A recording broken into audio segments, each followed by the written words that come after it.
Hello నమస్తే, నేను అశోక్. రఘురామకృష్ణంరాజు ఈ పేరు ఏపీ రాజకీయాల్లో కానివ్వండి, ఏపీ ప్రజలకు మాత్రం తెలియని పేరైతే కాదు. రఘురామకృష్ణంరాజు అనేది ఇప్పుడు ఏపీ రాజకీయాల్లో, ముఖ్యంగా తెలుగు రాజకీయాల్లో ఒక ఫైర్ బ్రాండ్, ఒక ఫైర్ నేత.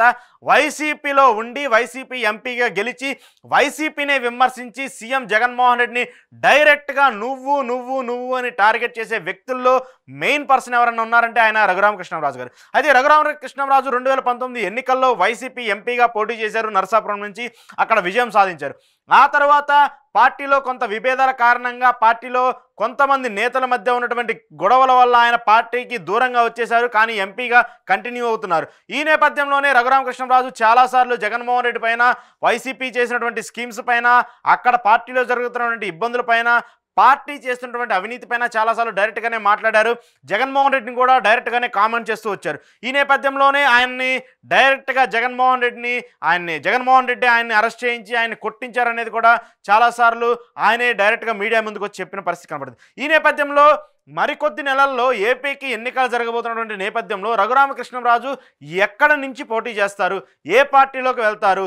ఇప్పుడు ఆయన పక్క వైసీపీ ఎంపీగా ఉన్నప్పటికీ కూడా ఫిబ్రవరి మొదటి వారంలో కానివ్వండి, రెండో వారంలో కానివ్వండి ఎంపీ పదవికి రాజీనామా చేస్తాను, బడ్జెట్ సమావేశాలు అయిపోయిన తర్వాత నా రాజీనామా పత్రాన్ని స్పీకర్కి అందిస్తాను, ఆ తర్వాత నేను వైసీపీ పార్టీకి కూడా రాజీనామా చేసి మరొక పార్టీలోకి జాయిన్ అవుతాను అని చెప్పేసి రఘురామకృష్ణంరాజు గారు క్లారిటీగా చెప్పారు. అయితే ఆయన ఏ పార్టీలోకి వెళ్తారు అంటే మాత్రము ఎవరికి ఊహకందనికి క్వశ్చన్గా ఉంది. ఎందుకంటే ఇప్పుడు ప్రస్తుతం ఆయన టీడీపీకి, జనసేనకి సపోర్ట్గా మాట్లాడుతూ వస్తున్నారు.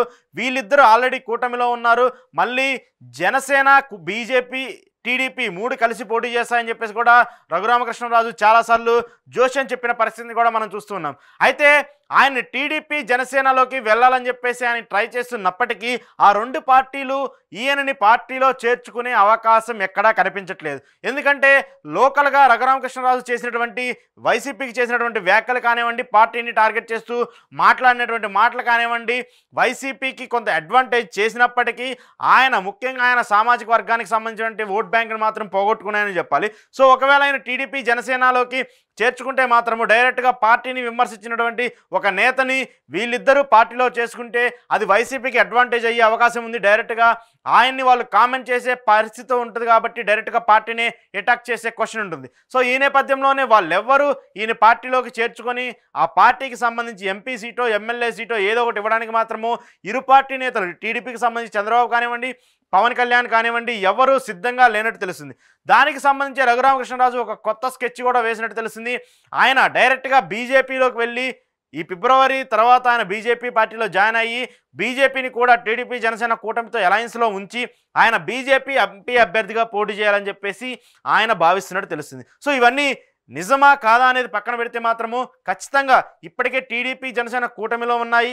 వీళ్ళిద్దరు పొత్తుల గురించి చాలా మల్లగుల్లాలు పడుతున్నారు. ఎందుకంటే ముఖ్యంగా గోదావరి జిల్లాలకు సంబంధించి జనసేనకి ఎక్కువ క్యాడర్, ఎక్కువ ఓట్ బ్యాంక్ ఉన్నటువంటి నేపథ్యంలో అక్కడ ఎక్కువ సీట్లు పొందాలి, సీట్ షేరింగ్లో కానివ్వండి, ఓట్ షేరింగ్లో కానివ్వండి వాళ్ళు ఎక్కువ మెయిన్ రోల్ ప్లే చేయాలని చెప్పేసి జనసేన భావిస్తున్న నేపథ్యంలో రఘురామకృష్ణంరాజుని తీసుకుంటే అది అడ్వాంటేజ్ కంటే డిసడ్వాంటేజ్ ఎక్కువగా ఉంటుందని చెప్పేసి కూడా లోకల్ క్యాడర్ కానివ్వండి, లోకల్ లీడర్లు అందరూ భావిస్తున్నట్టు పార్టీలకి ఒక సమాచారం ఇచ్చారు. సో ఈ నేపథ్యంలోనే ఆయన్ని వీళ్ళిద్దరు పార్టీలో చేర్చుకుంటారా, అసలు ఆయన పార్టీలోకి ఆహ్వానించేందుకు కూడా ఎవరు సుముఖత చూపట్లేదని చెప్పేసి కూడా చాలామంది ప్రస్తావిస్తూ వస్తున్నారు.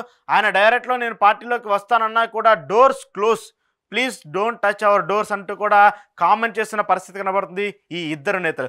సో ఈ నేపథ్యంలోనే రఘురామకృష్ణంరాజు బీజేపీలో ఏమైనా చేరుతారా? బీజేపీలో చేరి ఆయన ఒకవేళ టీడీపీ, జనసేన కూటమికి వాళ్ళు కూడా సపోర్ట్ చేస్తే 2014 ఎన్నికల మాదిరిగా 3 పార్టీలు మళ్ళీ తిరిగి పోటీ చేస్తే బీజేపీ ఎంపీ అభ్యర్థిగా రఘురామకృష్ణంరాజు పోటీ చేస్తారంటూ కూడా ఒక వార్త నిలబడుతున్నాయి. సో వీళ్ళిద్దరూ రఘురామకృష్ణంరాజుని ఎందుకు దూరం పెడుతూ ఉన్నారు? ఎందుకంటే చంద్రబాబు నాయుడు అరెస్ట్ అయినప్పుడు కానివ్వండి, పవన్ కళ్యాణ్ పార్టీకి సపోర్ట్గా కానివ్వండి, టీడీపీ కానివ్వండి ఎప్పుడు ఆయన ముందుంటున్నారు. వాళ్ళకి జగన్మోహన్ రెడ్డిని 2 ప్రతిపక్ష పార్టీలు, 2 పార్టీలుండి అంత పెద్ద క్యాడర్ ఉండి అంతమంది వ్యక్తులు ఉన్నప్పుడు కూడా వాళ్ళు విమర్శ చేయలేని వ్యాఖ్యలను కూడా రఘురామకృష్ణంరాజు గారు డైరెక్ట్గా జగన్మోహన్ రెడ్డి పైన, వైసీపీ పార్టీ పైన మాట్లాడిన పరిస్థితి కనబడింది. సో ఇలాంటి నేపథ్యంలోనే ఆ వ్యక్తినే పార్టీలోకి తీసుకునేందుకు ఎందుకు ఇంట్రెస్ట్ చూపట్లేదనేది ఇప్పుడు పెద్ద క్వశ్చన్ మార్కు. మరి ఆయన రాబోయే ఎన్నికల్లో ఏ పార్టీ నుంచి పోటీ చేస్తారు? రేపు ఫిబ్రవరి మొదటి వారంలో కానీ, రెండో వారంలో కానివ్వండి ఎంపీ పదవికి పార్టీకి రాజీనామా చేసిన తర్వాత ఆయన ఎలాంటి యాక్షన్ ప్లాన్ తీసుకోబోతున్నారు అనేది మాత్రం ఇప్పుడు రాజకీయ వర్గాల్లో ఒక చర్చనీయాంశంగా మారింది.